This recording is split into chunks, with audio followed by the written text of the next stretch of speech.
Salut tuturor!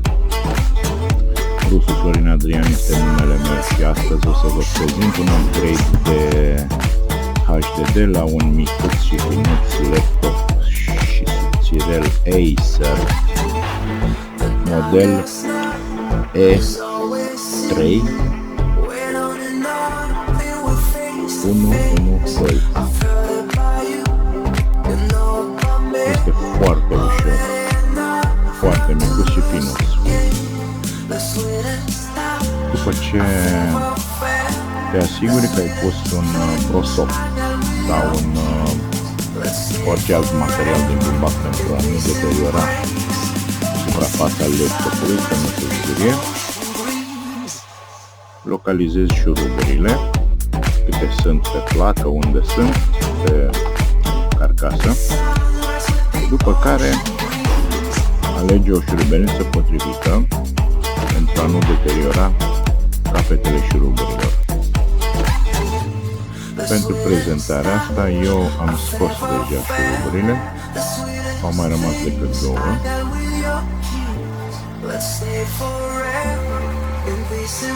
Totul este ok și ușor și finuț.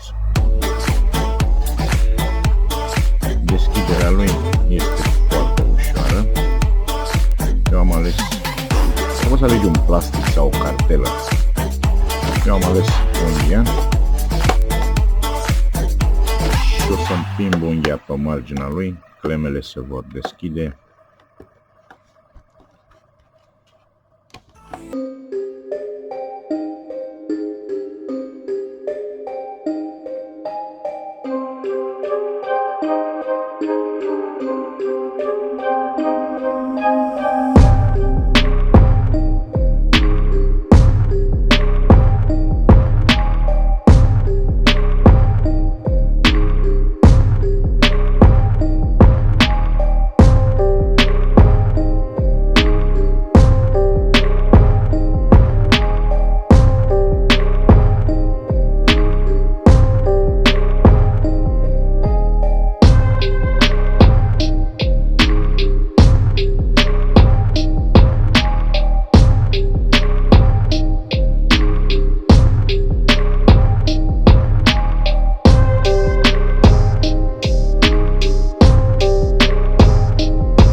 de giga, nu mai este de 320,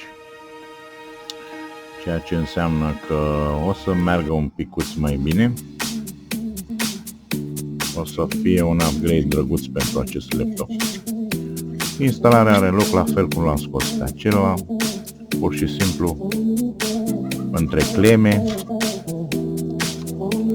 și la revedere! Asta este tot. A intrat, mai rămâne decât Windows. Instalația aia e. Nu uita de panglica de la baterie. Și upgrade-ul a fost făcut. Asta este tot. El este un laptop foarte micuț, foarte finuț, ușor de accesat.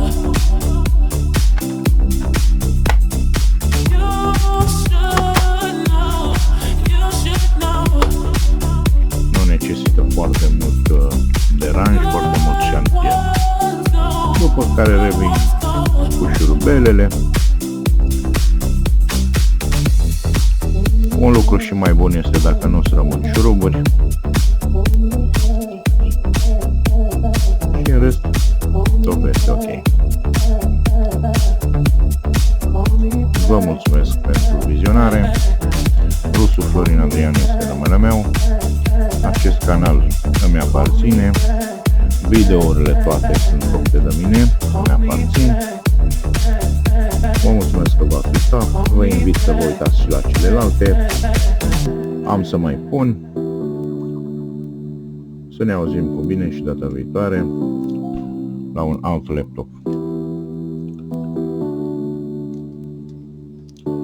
Mai rămâne să le înșurubez și totul este ok. Salut!